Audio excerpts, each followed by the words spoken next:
A partir de agora, entra no ar. Programa OVG Business. Apresentando Francisco Freitas. Informação, inovação e estratégia para quem faz acontecer. Olá, pessoal. Sejam todos muito bem-vindos à TV OVG, um canal dedicado ao empreendedorismo, gestão, negócios, estratégia e inovação. Siga-nos, @tvovg.oficial. Eu sou Francisco Freitas e está no ar mais um programa OVG Business. E hoje nós iremos tratar de um assunto muito importante para você, empresário, empreendedor e profissional liberal que queira desenvolver seus negócios com assertividade, mas o mais importante, com lucratividade. Um assunto que impacta a economia, bem como também toda uma parte social. E para esse tema, é um tema complexo, e eu fiz questão deste meu convidado, porque ele tem bastante conhecimento, tem muita poeira de chão, conforme normalmente eu costumo comentar, porque é um assunto que você precisa ter muito embasamento, até para um fácil entendimento, para você, nossa audiência, a qual eu agradeço. Muito obrigado pela sua presença. Siga-nos, @tvovg.oficial. Então vamos aqui apresentar o nosso convidado. E o tema de hoje, então, é tributação, crise empresarial, endividamento, reforma tributária e recuperação judicial. Fique conosco. Seja muito bem-vindo, o empresário Oswaldo Gianpaulo. Ô, Francisco, eu já sou figurinha carimbada aqui na programação da OVG TV, né? Obrigado mais uma vez por estar aqui no seu programa. Para a gente bater esse papo, falar da grave crise que está atolada no nosso país. Principalmente o varejo, que atravessa momentos delicadíssimos. Oswaldo, mais uma vez agradecemos, né, por você ter aceito este meu convite. Eu já estou tentando trazê-lo aqui já há alguns dias, mas eu sei da sua agenda porque você está à frente de uma das maiores consultorias na área tributária do Brasil. Pessoal, anotem, OVG Consultoria, www.ovgconsultoria.com.br, um dos maiores escritórios de auditoria contábil, fiscal e tributária. E, Oswaldo, e com certeza a sua agenda ela é bastante atribulada. E se você me permite prolongar um pouquinho mais, esse assunto de hoje, a nossa produção, ela recebeu inúmeros pedidos, solicitações, comentam, façam uma entrevista a respeito desse assunto. E nada melhor do que nós termos a oportunidade de ouvi-lo. Por isso que eu fiz questão de esperar, vamos dizer assim, a sua agenda, aguardar essa sua disponibilidade, para falarmos então desse assunto que é complexo, né? E para começarmos, Oswaldo, então eu queria, assim, como de costume, eu sempre faço uma reflexão, né, até para que a nossa audiência também possa estar sintonizada conosco. Uhum. Falamos um pouquinho assim a respeito da crise, que ela começa antes do caixa. Dentro disso, então eu lhe faço uma pergunta já inicial. Por que empresas que têm clientes, mercado e faturamento podem, mesmo assim, entrar em uma trajetória de crise? E quais são os primeiros, né, os principais sinais de alerta que o empresário deveria perceber? E Oswaldo? Achou que ia ser tranquilo aqui, né? Não, Francisco,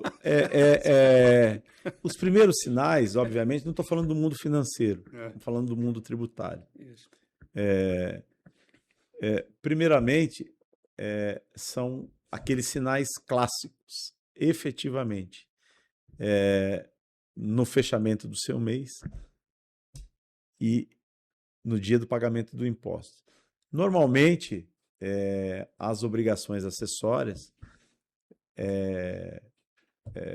tirando o EFD, que é mensal, que você tem que transmitir, a obrigação acessória ela é 60 dias Então, nós estamos pagando o imposto, estamos no mês de agosto, estamos pagando o imposto do mês de julho. ainda. Você veja que nós estamos no modelo antigo, não estamos falando nem da reforma tributária, que não vamos ter mais esse special time, esse tempo especial de você poder movimentar o recurso do imposto dentro do seu capital de giro, né? Então, você entendeu o que eu quis dizer. Então, nós estamos pagando as obrigações, o crédito tributário que o governo municipal, estadual e federal teria direito da competência 7, estamos no mês 8. No mês 8. Então, veja, isso com a nova reforma tributária vão ser, obviamente, respeitando os quinais de cada empresa, pelo split pay, que é a venda por máquina, vai ser online o pagamento, ou seja, você passou o cartão, antes tem um atalho que cai na conta do governo e depois sai na sua conta para você receber o valor líquido. Você não é prioridade. Independente se você teve lucro ou não naquela operação. Aquilo que é do governo já vai cair online na conta dele. Dito isso, existem outras vertentes que nós estamos vivendo. Um marinheiro, antes dele sair com o barco para navegar, qual que é a primeira obrigação dele? Verificar o quê? O tempo. Todo. Não é? Então ele vai verificar o tempo antes que a tripulação embarque, efetivamente. E para com o contribuinte, antes de você fazer algum investimento, empreender, você tem que ter o quê? O famoso capital inicial. Que essa pergunta é que você me fez primeiro, né? Esse capital inicial são para você ter seus utensílios, mobiliário, enfim, as máquinas, a estrutura que você vai montar para o objeto que você se propôs a fazer, ok? Então, esse chama-se capital social. Então, esse capital social é diferente do capital de giro. Capital de giro é aquilo que a empresa precisa para ela pagar as suas obrigações. Folha, imposto, água, luz, energia e, efetivamente, alguns intempéries. Eu sempre falo que o capital de giro ele tem que estar agregado também um percentual de falha na empresa. Então, o que é essa falha? Inadimplência. Então, você tem 3 clientes. Você tem 2 bons e um ruim, que é aquele cliente que te paga, mas quando ele quer. E aí, você tem que fazer o capital inicial em cima dos dois, o capital de giro em cima dos 2 clientes. Porque o terceiro, se você contar com ele naquela data que você vai precisar, ele vai falhar. Então, o capital de giro é para você ter essa sua satisfação, essa sua segurança em relação ao seu negócio. Agora, para falar de tributação, e aí, tá vendo as minhas mãos aqui, Francisco? Sim. Então, que eu quero dizer, Brasil, entre as maiores tributações do mundo. Oswaldo, mas agora com o novo arcabouço fiscal, com a nova reforma tributária, isso vai mudar. Perfeito, Francisco. Vai mudar se as avalanches de liminares, de judicialização que aparentemente estão por vir, não acontecerem. Porque se acontecer, nós vamos ter um contrafreio aí, porque estados e municípios, efetivamente, nesse atual momento, com a nova reforma tributária, vai acontecer que eles vão ser muito prejudicados e, inclusive, dentro de cada CNAE específico, cada empresa e regime tributário que elas estarão.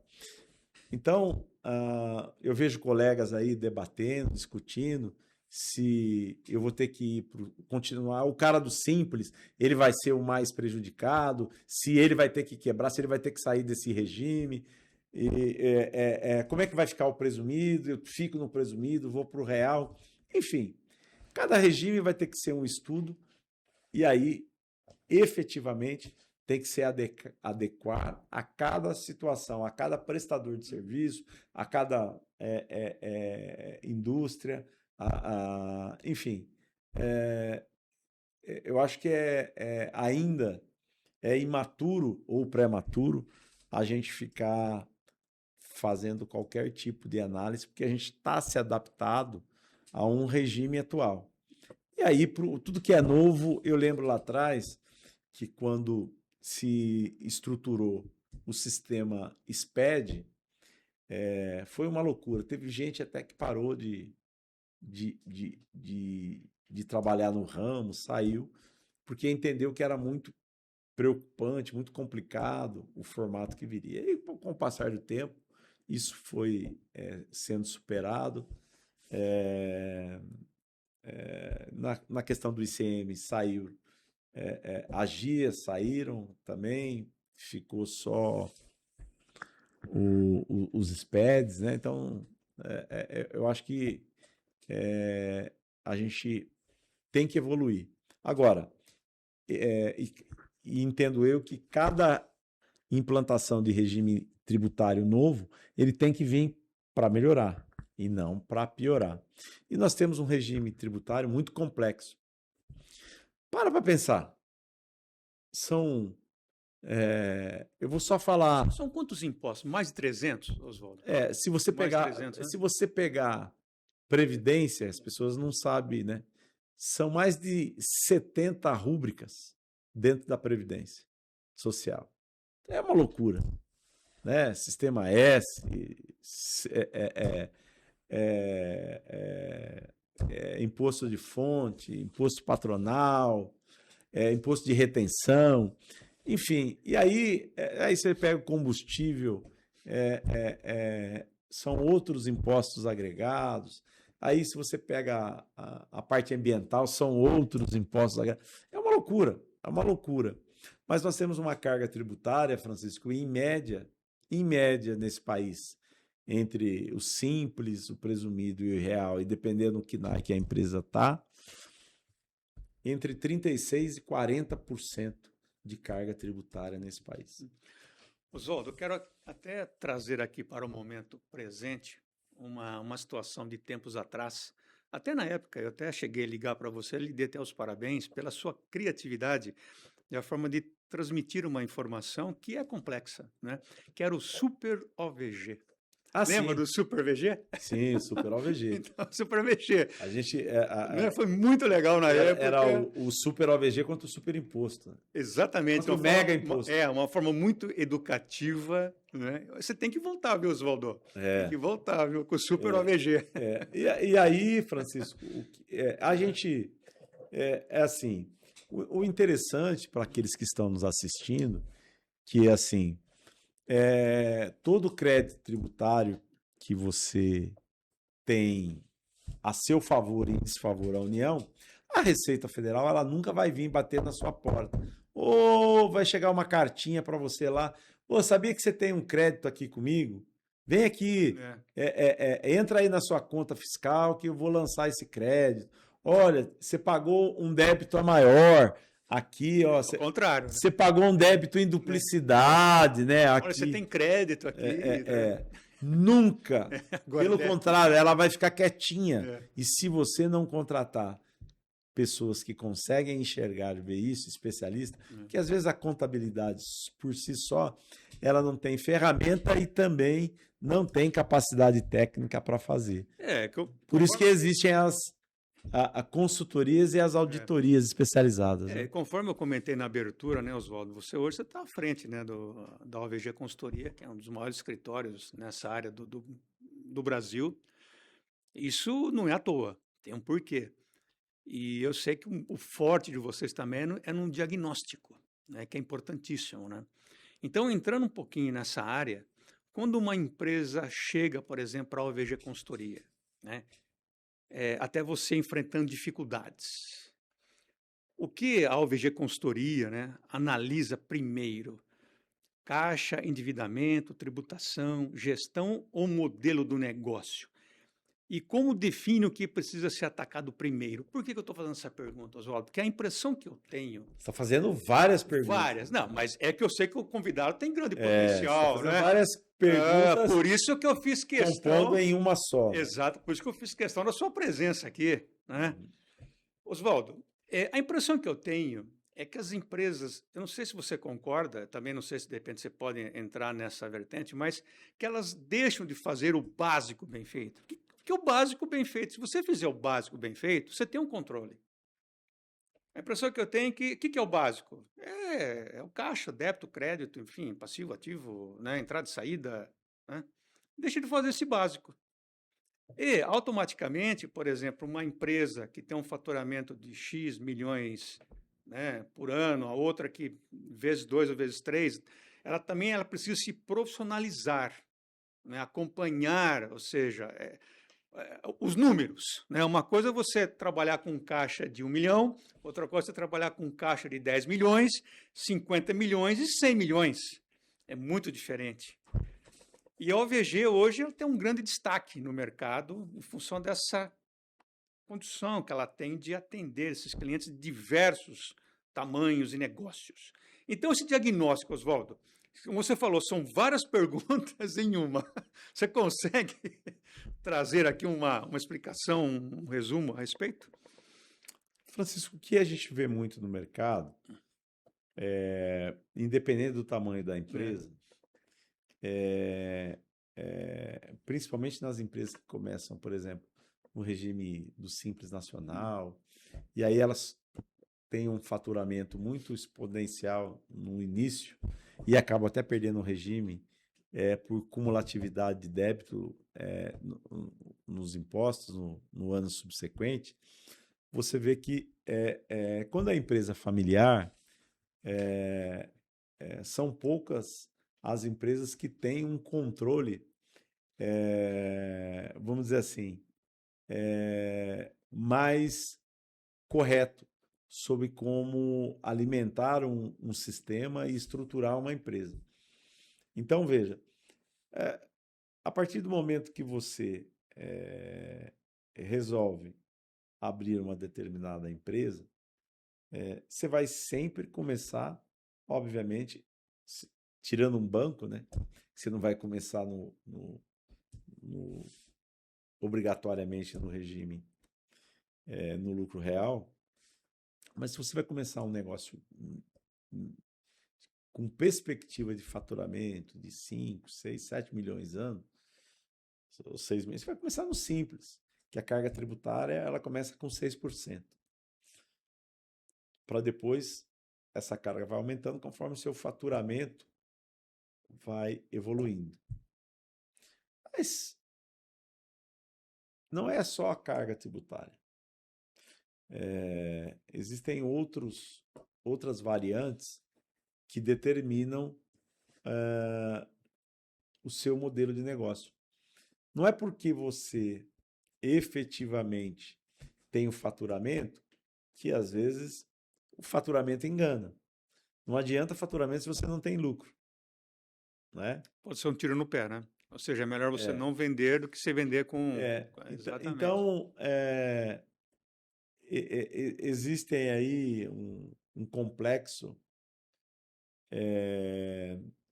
comportamental do empresariado brasileiro, e na sua grande maioria, de abrir várias empresas, um Simples Nacional, às vezes no nome do filho, da esposa deles, e o mesmo núcleo é a mesma empresa, que depois, se isso constatado pela Receita Federal, isso dá grupo econômico, vai causar um dissabor, né? Porque é despersonalizado a pessoa jurídica, é porque o simples, a responsabilidade são da pessoa física.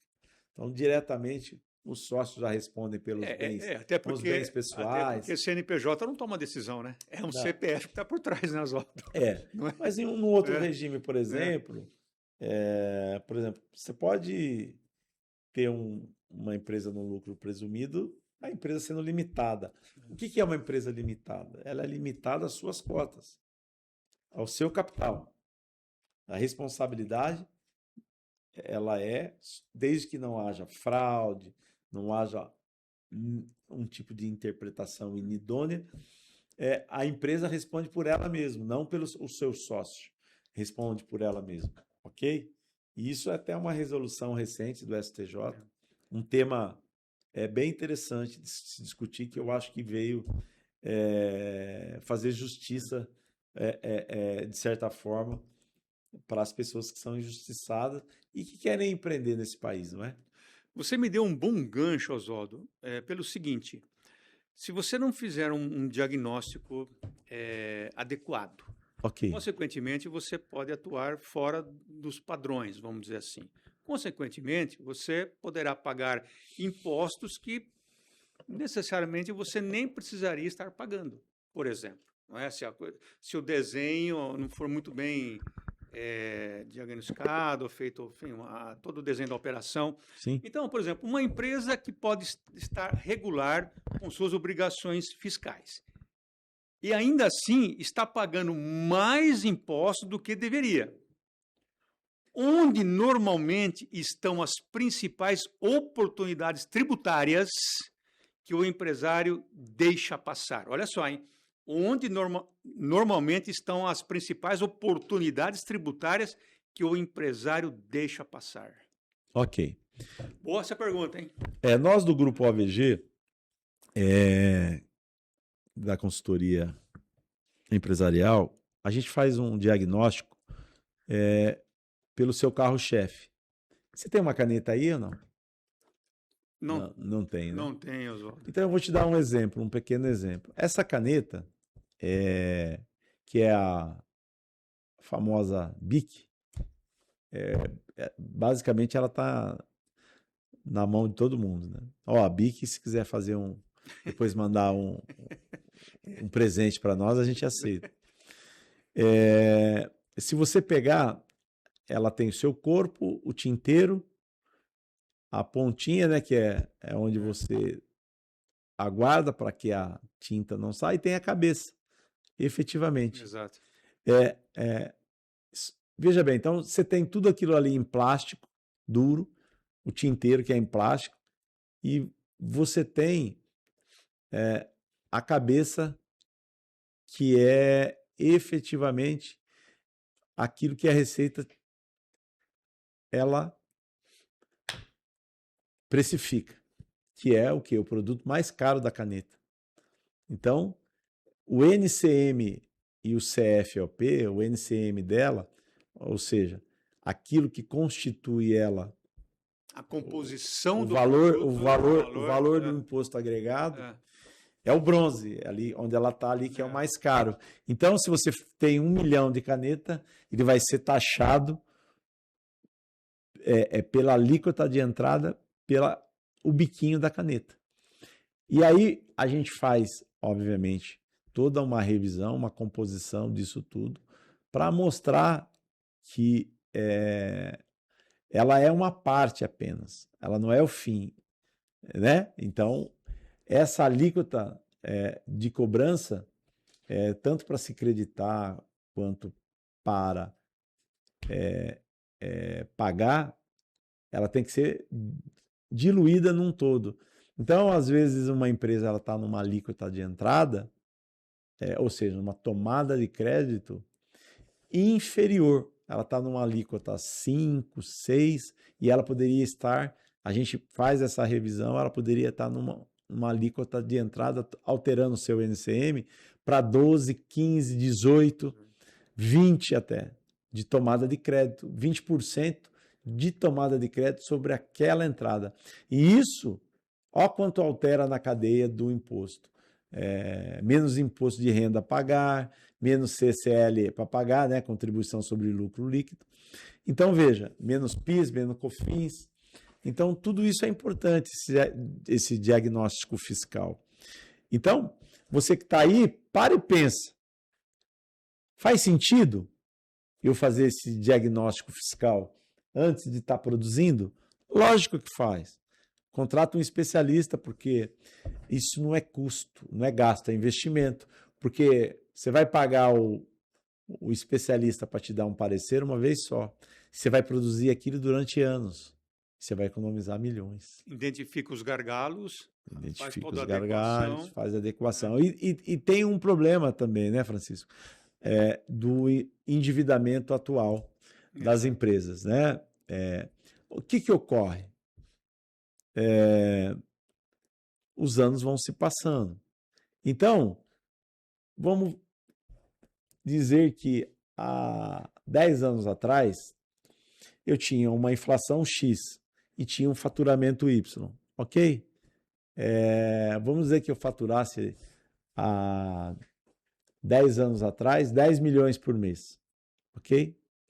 E aí, todo o planejamento que você faz, se eu for uma indústria, eu vou fazer uma compra de um determinado maquinário em cima daqueles 10 milhões que eu estou faturando e daquela inflação que eu estou tendo no momento. E lá nos anos 90, a gente tinha muito contrato indexado ao dólar, o que muita empresa quebrou e faliu por causa disso. Então, veja, se eu efetivamente porque uma empresa, você tem que fazer o planejamento pelos próximos 5, 10 anos, quando você está estruturando e você quer crescer. Oswaldo, deixa eu pegar um gancho na sua fala, porque é interessante. Pela dinâmica hoje dos negócios, você consegue fazer um planejamento hoje para quanto tempo, mais ou menos, assim? Não, hoje, do jeito que a gente está indo, Francisco, eu aconselharia, independente da empresa, vindo aqui para o Brasil, sendo ela multinacional ou não, eu acho que ela tem que fazer um plano dentro do tem que se adequar ao governo que vai estar ali atual. Então não adianta querer fazer plano para 10 anos, Exato. Sendo que o que vai acontecer? Você compra um carro para pagar em 10 anos, em 120 meses hoje? Ninguém compra. No máximo você compra o quê? 5 anos, 60 vezes. Então, e ainda acho que o maior plano de expansão, de financiamento, tem que ser no máximo 5 anos, 60 meses. Porque qual é o risco daquele governo ser reeleito, que você está fazendo, e ele não vai alterar muito ultrapassa, né, a política fiscal, né, e contábil e financeira, o modo de como ele atua. Agora, você fazer para os próximos 10 anos, aí eu estava na pergunta anterior, eu estava te respondendo que então eu fiz, há 10 anos atrás, fiz uma proposta de crescimento para os 10 anos para frente. Então eu financiei meu maquinário para 10 anos, porque ali eu tinha uma inflação de 6% ao ano e tinha um faturamento de 10 milhões ao ano. E hoje eu já não tenho mais isso. Hoje, o que aconteceu? O tempo foi passando, meu faturamento caiu por N problemas, né? Pela modernidade, pela dinâmica nova dos negócios. Eu faturava 10, agora eu faturo 5. Só que eu me endividei com um faturamento de 10. E aí o que acaba acontecendo com esse empresário? Ele, na sua grande maioria, entre fazer a folha e pagar os impostos, o que ele prefere? Fazer a folha. E deixa os impostos. E aí isso vai virando uma bola de neve, não é mesmo? Oswaldo, na sua concepção, a dívida, ela é boa, desde que você tenha condições de pagar, né? A dívida. Mas você está dando a pergunta e a resposta? Não, eu estou fazendo uma reflexão. Ela é boa? A dívida é boa desde que você tenha condições de pagar? O que eu penso, todo o nível de endividamento... A pergunta é a resposta. Todo o nível de endividamento, quando você tem um faturamento com um nível de lucro interessante, sempre é bom você contratar dinheiro de terceiro, para não usar o seu. E até porque, Oswaldo, o que acontece? Você pode até... E a gente tem que separar dívida de investimento. Então, investimento não é dívida. é investimento a longo prazo e faturamento a curto prazo. E um detalhe que eu observo no mercado, você pode até fazer aqui um comentário também a respeito, Claro. mas, por exemplo, a partir do momento que você tem uma dívida, mas você é um bom pagador, você tem crédito. Se você não tem dívida, mas você tem um dinheiro no banco, mas você não tem dívida, por exemplo, você não tem um histórico de pagamentos. Essa leitura que o mercado financeiro faz, Oswaldo. Por exemplo, eu vou num banco, por exemplo. Presta atenção, Francisco. O banco não gosta de emprestar dinheiro para empresário milionário e rico. É por aí a pergunta. Banco gosta de emprestar dinheiro para pobre. Do rico e do empresário, ele quer investimento, né? No CDB, no CDI, no título de capitalização, não sei o que lá, e assim vai. Então, quando o empresário ele tem uma linha de crédito disponível, é porque ele tem muita garantia para dar, porque o banco não perde dinheiro, né, Francisco? Então, assim, e quando ele te dá um cheque especial, cai fora.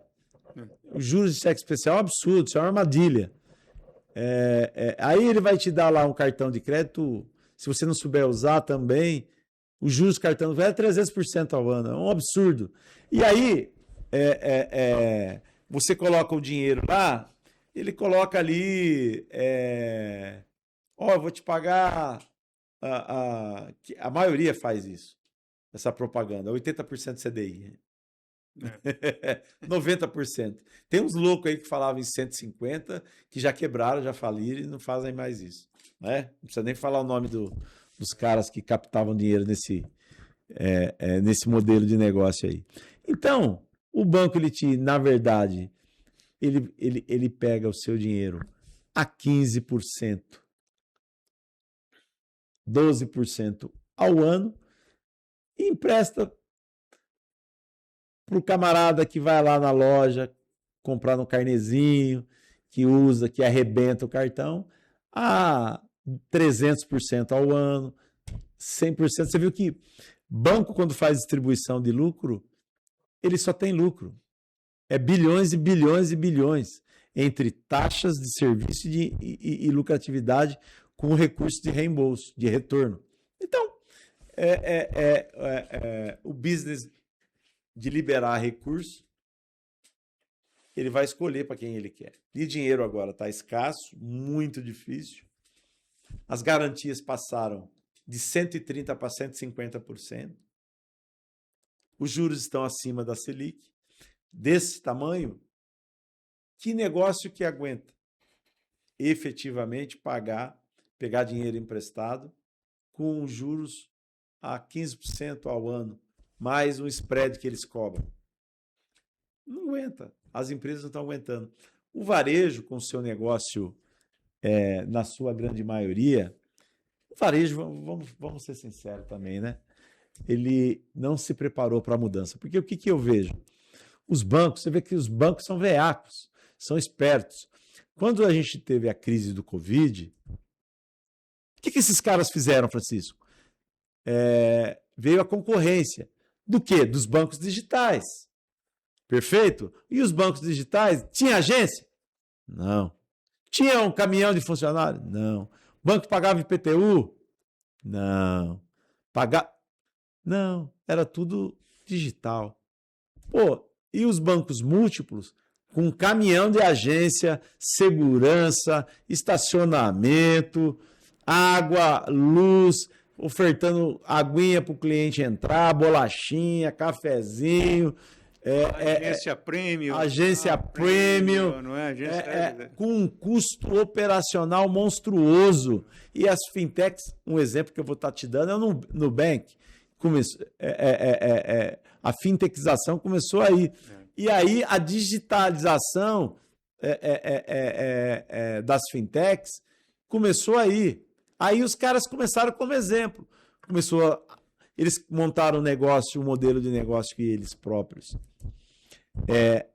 eram donos dos imóveis, só que eles sacaram diferente. Ele falou, a gente compra a agência de você, vende a agência para você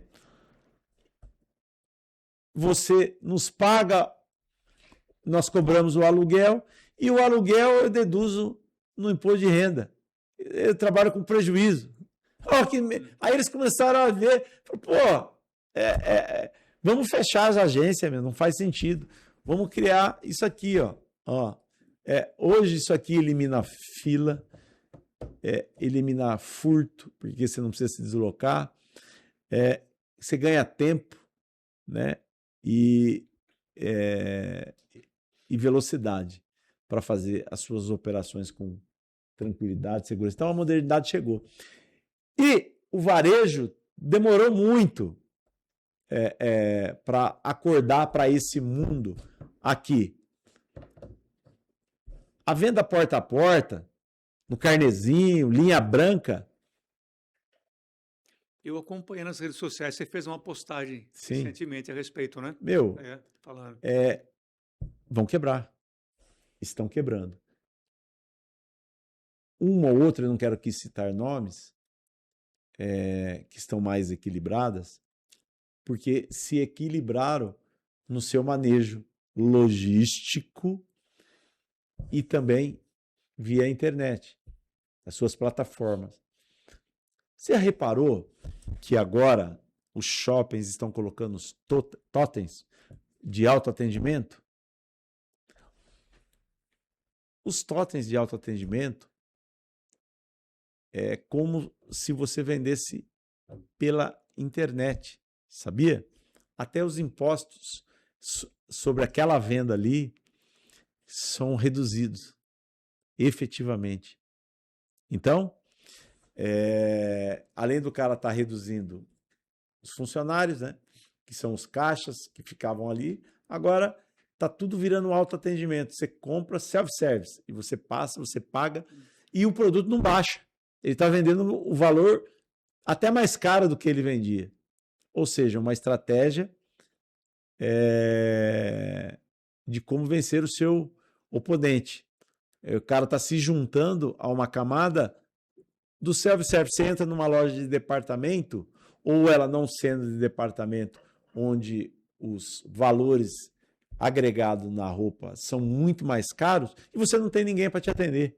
Você tem que se virar, fazer o self-service. Você vai lá, você mesmo se serve, você paga, você coloca dentro da embalagem, sai e você tira a maquininha, o alarme que vai te dizer se você pagou aquela mercadoria ou não. Olha quanto o cara já economizou nessa cadeia aí. E nós, narizão vermelho, né? E os caras são espertos, obviamente. Eles deveriam falar, olha, agora a gente está fazendo um autoatendimento, porém reduzimos os nossos custos em 10%, 15%. Da mesma forma que nós estamos investindo em tecnologia para reduzir o custo. Mas, por outro lado, veio as tal das blusinhas, né? A taxa das blusinhas, os importados, né?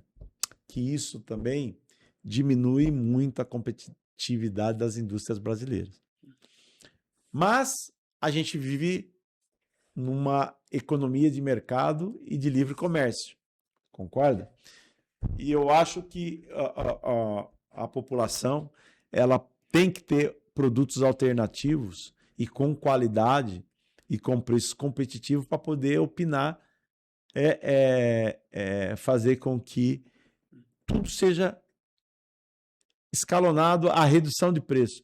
Vou te dar um exemplo, as eletrificação dos veículos. Antes nós éramos dominados por 4, 5 marcas, que quer queira ou quer não, os caras colocavam os veículos nos valores que eles queriam, os premium, e nós éramos obrigados a engolir. Agora, com as eletrificações, os carros estão vindo por 1/3 dos valores dos carros premiums, que eram R$1 milhão. Então, os carros que dá de uma marca top de linha era R$1 milhão, está chegando carro com a mesma, não com a mesma marca, mas com a mesma qualidade, por 300 mil. E o cara está indo no 300 mil e não quer mais investir no carro de 1 milhão. Aí esse cara que vendia 1 milhão, ele já reduziu para 500. Ou seja, o posicionamento no mercado. Ou ele revê o seu modelo de negócio, ou ele fecha. É o que está acontecendo com o varejo, que não viu os seus negócios e está fechando. Ou ele revê aquilo que ele quer dentro do segmento, ou vai fechar, vai quebrar. Lojas não comportam mais um caminhão de funcionários para vender a carnê, porque quem compra a carnê, você vai fazer uma securitização disso, você não tem antecipação. Ninguém antecipa a carnê. Perfeito? Exato. E aí, mesmo que você tenha um lucro lá de 20%, 30% sobre o produto que você está vendendo, ninguém vai te antecipar cobrando juros altíssimos de 3%, 4%, 5% para te antecipar o valor que você precisa para se equilibrar o seu capital de giro. Até porque também, né, Oswaldo, está havendo uma mudança de comportamento do consumidor também, né? Quer dizer, uma mudança drástica, né, de alguns anos para cá. E o modelo de negócio hoje está mudando muito. O jovem, você vê, com a epidemia das canetas emagrecedoras, a indústria alimentícia está tendo prejuízo. Exatamente. Exato. Antes era moda, você comprava um bolo desse tamanho, com chocolate, com... Agora... Tá escrito que o homem morre pela boca. Então, você se matava ali com sorvete, com comida, com isso, que aquilo. E a moda agora é ficar magro e saudável. Exatamente. Concorda comigo? Acabou a moda do gordinho, daquele que come muito. Então, aquele modelo de negócio, os restaurantes que colocavam... Os restaurantes, por exemplo, self-service, à vontade... Esses caras estão vendendo daqui a pouco a R$10 para poder se manter. Mas quem que fica comendo um caminhão de comida agora, cara? Oswaldo, recentemente, há um tempo atrás, eu entrevistei um diretor de uma empresa, de uma indústria do ramo de bebidas. Eu não vou citar o nome por questões éticas, né? E ele comentou comigo o seguinte, ele falou, Francisco, a nossa geração, que são da mesma idade praticamente, né? Ele falou assim, nós tínhamos outros hábitos. Sim, sim. E essa geração, ela não consome mais, por exemplo, como a nossa geração, bebida alcoólica. Apesar que eu não bebo, não fumo, mas havia um consumo maior. Ele falou que eles estão tendo que fazer mudanças na linha de produção em termos do teor alcoólico. Olha só, está tendo que mudar toda uma cultura da empresa de anos, porque essa geração que está chegando, os hábitos são outros. Ele falou, se nós continuarmos com o nosso produto de anos atrás, ou seja, as medalhas do passado, elas não garantem que agora as medalhas do futuro. Outra, entrevistei também um outro diretor de uma empresa de alimentos e eles lançaram o pão de queijo fit. Percebe que fit? Quer dizer, porque, exatamente, entendeu? Porque está indo de encontro com uma tendência de mercado, né, Oswaldo? Só que essa mudança não é uma mudança assim que ocorre, que às vezes a audiência... Pessoal, não é uma transformação que ocorre assim de um ano para o outro. Às vezes leva anos para mudar isso, né, Oswaldo? Sim. Sem contar os investimentos. Então, ou seja, você já tem que começar agora algo para daqui 4, 5 anos. Quer dizer, foi aquilo que você comentou, em termos do planejamento. Como que você tem essa previsão? Quer dizer, não é nada fácil, né? E isso já está acontecendo no mercado, Oswaldo. Você vê pão de queijo fit, bebida já com índice alcoólico já, né? Calibrado, vamos dizer assim, para essa nova geração. É uma mudança drástica de mercado de consumo. Você vê, as varejistas, né? Esse ano, quantas aí a gente pode contar, passa das mãos as empresas que estão pedindo recuperação judicial. Então, e entrando, porque eu tenho até uma pergunta também com relação à reforma tributária, mas pegando, né, uma carona aqui na questão da recuperação judicial, porque quando você fala de recuperação judicial, né, Oswaldo, você vem em mente o seguinte, né, significa que a empresa está quebrada. Esse é o primeiro pensamento, né? Okay. E não é bem assim, né? Então, quando essa empresa que pede recuperação judicial pode ser uma ferramenta de preservação e reconstrução da empresa e quando apenas ela posterga o problema. Entendeu? Aproveitando o gancho dessa última colocação sua, eu vou começar de de frente para trás. Perfeito, Oswaldo. Então, você colocou quando eu só postergo um problema. Um exemplo de ineficiência em recuperação judicial, que não tem recuperação judicial, mas existe alguém que banca um prejuízo enorme, é o Correios. O Correios... 8 bilhões, né? Parece que agora acho que é uma coisa assim. no último trimestre aí. Então, quer dizer, foi aportado alguns bilhões de reais com o Tesouro sendo avalista junto aos bancos, porque os bancos jamais iriam prestar dinheiro para os Correios. Efetivamente, é uma experiência, na verdade, os Correios é uma experiência ultrapassada, veja bem o que eu estou te falando, ultrapassada, derrotada de empresas estatais nesse país, que só servem para cabides de emprego, efetivamente, para satisfazer A, B ou C, e nada de eficiência, são totalmente neoperantes e ineficientes. Como é que você coloca a empresa? Você fala, não, vou colocar X bilhões para a empresa auto se equilibrar e começar a dar lucro. Aí você colocou os bi, ela continua num trimestre dando quase 8 bi de prejuízo de novo. É uma irresponsabilidade. Cara, esse pessoal tinha que ser preso, cara, de fazer um negócio como esse. Essa empresa, ela tinha que ser...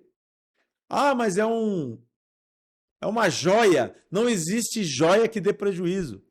No mundo corporativo, que não tem um estudo que faça com que a empresa, nesse caso, com bilhões de investimento, muito rápido, que nem foi o Correio, ela tem que estancar, fechar a torneira onde está saindo o recurso. Mas os seus administradores se negam a baixar a cabeça e falar, não tem o que fazer. E assim, se você for pegar outras empresas, Eletrobras, eu não sei como é que está aí os balanços do Banco do Brasil, Caixa Econômica Federal, que Caixa Econômica Federal não é banco, né? É um banco custodiante, é um banco de patrimônio, se você for analisar. Mas, enfim, a máquina pública, ela tem que funcionar. Se não funcionar, tem que virar estatal. Começa com estatal, não deu certo, privatiza, 100%. Né? Porque o governo não tem mão e nem tem ferramenta e capacidade de efetivamente, porque todos os cargos das empresas, na sua grande maioria, são usados, são cargos políticos, não técnicos. Então, infelizmente, é essa vergonha que a gente está vendo aí, que está acontecendo. Sendo apolítico, viu? Só estou fazendo uma análise do que está ocorrendo no momento. Então, Oswaldo, e aí, então, quer dizer, uma empresa que quando ela pede uma recuperação, então ela tem como uma preservação e reconstrução da empresa, né? E esse caso, né, que apenas ele posterga o problema, né? O que ocorre numa RJ, Francisco? Nós falamos sobre alguns temas que são importantes a gente entender. Uma recuperação judicial, antes de você entrar, efetivamente, tem que ser feita uma auditoria. Ou por uma Big Four, por uma empresa que saiba fazer contábil, fiscal e tributária. Por quê? Porque, assim, pode ser que, dependendo do tamanho do meu negócio, a quantidade... Vamos dar um exemplo, a Americana, por exemplo. Eu comprei aquilo que eu não precisava comprar. Perfeito? Então, criei um estoque dentro da minha logística de distribuição muito grande. E aí, aquele estoque ficou acumulado ali. E as vendas não surtiram o efeito. Só que a duplicata venceu, eu preciso pagar, só que eu estou com estoque. Você comprou, você tem que pagar, você não vai devolver o produto. Você comprou, chegou a fatura. Concorda comigo? Então, um dos problemas já começa aí. O segundo fator, operacional. Eu não analisei um determinado produto que eu comprei. Esse produto começa a ter muito problema, muito defeito. muito problema. Aí o meu fornecedor, se eu importei para revender, eu não tenho uma resposta adequada para aquele meu comprador. E o meu fornecedor está dando lá o somebody love. E aí também eu entro, já começa o tal do reclame aqui. Um exemplo, né? Tô te dando, são vários, estou dizendo um. E aí a reputação da empresa começa a cair. Outros fatores. Eu vendi muito a carnê. E aí, com juros desse tamanho, a inadimplência em 90% quase da população brasileira, 80%, 90%, eu não começo mais. Eu tinha uma projeção de recebíveis de tantos milhões hoje. Não entrou. Só que eu tenho tantos milhões para pagar hoje. Aí eu não pago. Aí os juros que eu vou pagar sobre aquilo que eu não paguei, quem vai me pagar não cobra aquele tamanho daí e vai virando uma bola de neve. Daqui a pouco eu tenho out stock, as minhas vendas caíram, o meu produto ficou parado, o meu custo operacional está altíssimo, e aí eu começo a tirar dinheiro do meu capital de giro para pagar aluguel, folha, e uma coisa vai cobrindo a outra, e o rombo vai crescendo. Quando eu acordar, dependendo do tamanho da minha operação, eu já estou devendo milhões ou bilhões. E se tiver ainda desonestidade aí, desvios que sempre ocorrem no meio do caminho.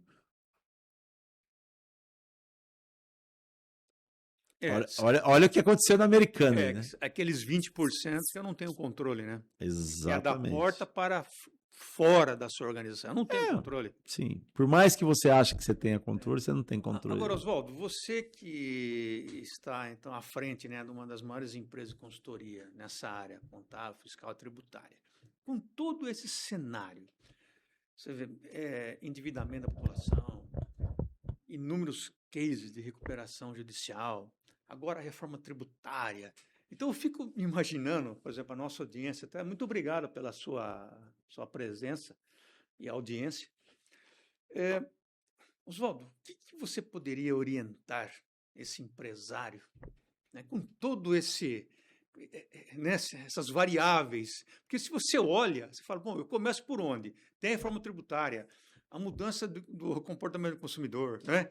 É o digital, né?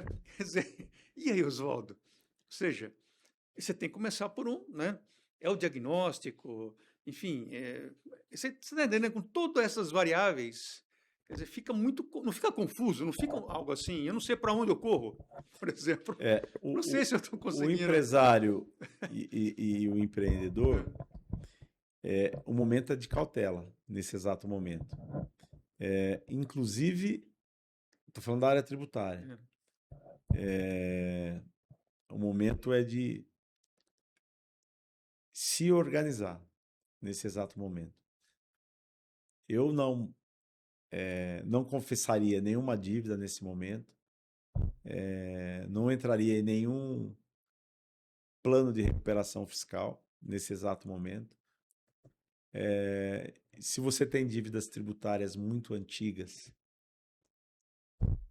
antes de você fazer qualquer tipo, vou te dar uma dica. Você está praticamente prestando uma consultoria aqui. Vou te dar uma dica. Não é? Vou te dar uma dica da Receita Federal. O que a Receita Federal faz muito. Todos nós, empresários, a sua empresa, ela tem uma capacidade de pagamento classificatória. No seu CPF você não tem o seu score? Sim. Perfeito.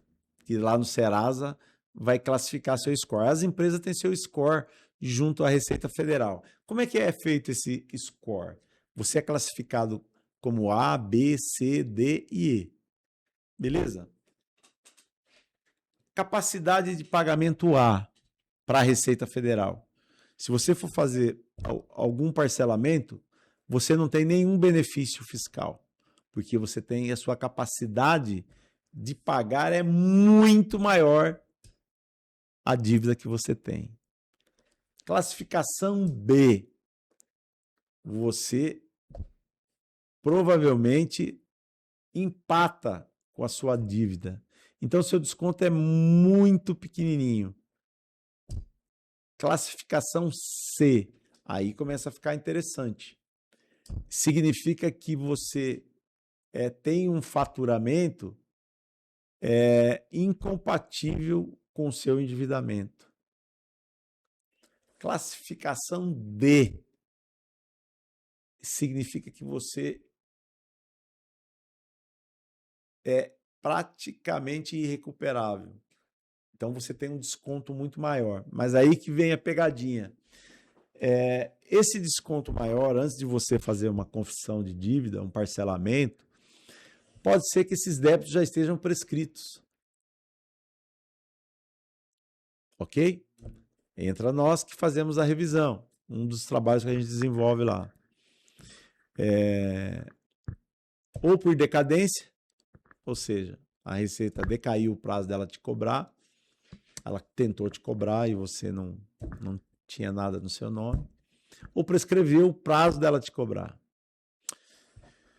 Se você vai lá e confessa, ela te dá um parcelamento e você tem 50% de desconto. Você devia 1 milhão, ela te dá 500 ou 400 mil. Aí você vai lá e parcela os 400 mil com desconto. Pode ser que esses 1 milhão estavam 100% prescrito e você renovou o direito da Receita Federal te cobrar novamente por os próximos 5 anos. Então, veja, é uma dica aí.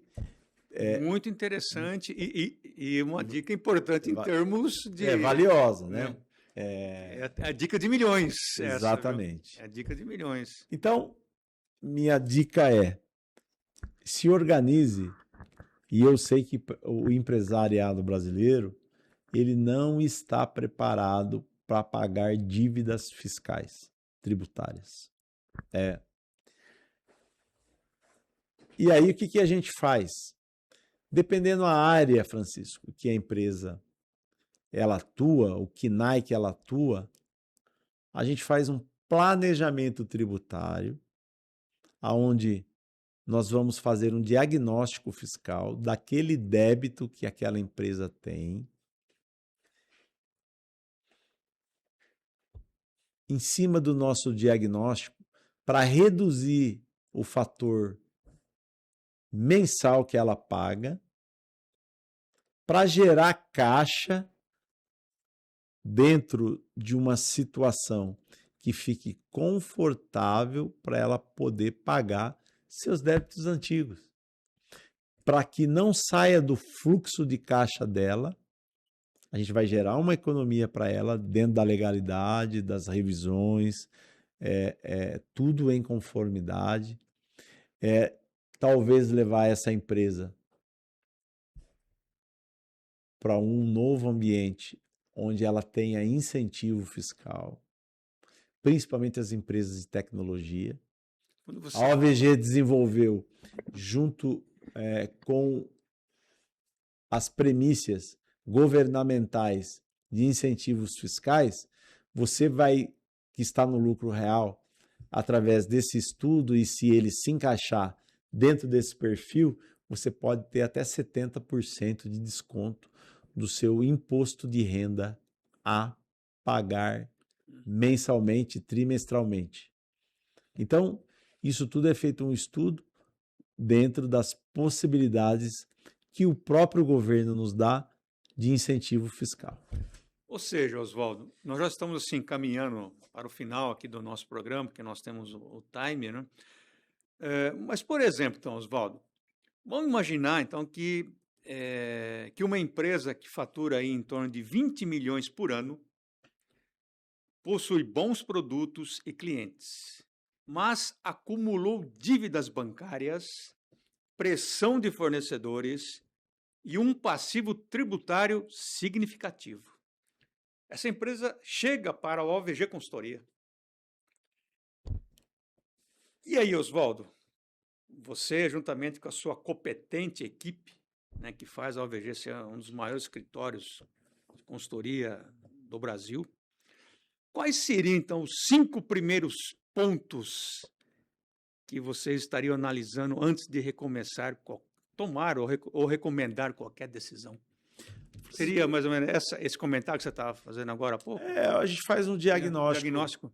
A gente vai fazer um diagnóstico para ver tudo aquilo que a empresa efetivamente está sendo, vamos dizer assim, prejudicada naqueles seus débitos. Então, tributariamente, vamos ver se não tem imposição de juros, multa, correção absurda.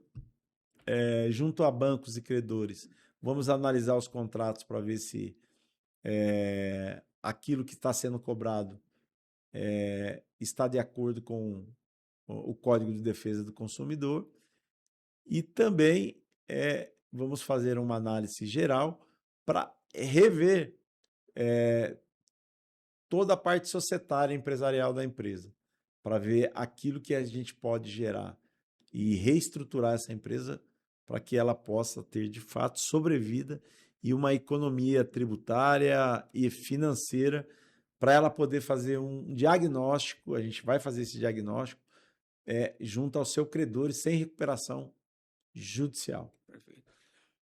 Oswaldo, eu me coloco muito na condição da nossa audiência. Lógico. Então, assim, agora para o fechamento, né? Então, imagine esse empresário, empreendedor, enfim, que está nos acompanhando, ele fala, perfeito, pô, tivemos uma aula hoje, uma verdadeira consultoria, né, com o Oswaldo Gianpaolo. Agora, amanhã, a partir de amanhã, os próximos 30 dias. Então, Oswaldo, eu vou pedir para você assim, até que se você possa se dirigir para aquela câmera, né, falar diretamente com a nossa audiência. Claro. Oswaldo, com toda a sua experiência, você à frente das maiores empresas de consultoria do Brasil. Então, se você estiver falando diretamente com esse empresário que tem clientes, tem faturamento, mas possui algumas dívidas tributárias e preocupação com o futuro. Se você pudesse, então, dar três recomendações para que esse empresário possa colocar em prática já nos próximos 30 dias, quais seriam, Oswaldo? A primeira Francisco, mas antes de eu me dirigir para a audiência... Sim, senhor, você fica à vontade para você fazer uma reformulação necessária. Eu queria dizer que, assim, o momento atual, infelizmente, está preocupante por causa dos juros absurdos que nós estamos vivendo. Porém, para você que está temeroso, a primeira coisa, eu contrataria uma consultoria empresarial que vai poder me dar um follow-up de tudo aquilo que eu necessito na minha empresa.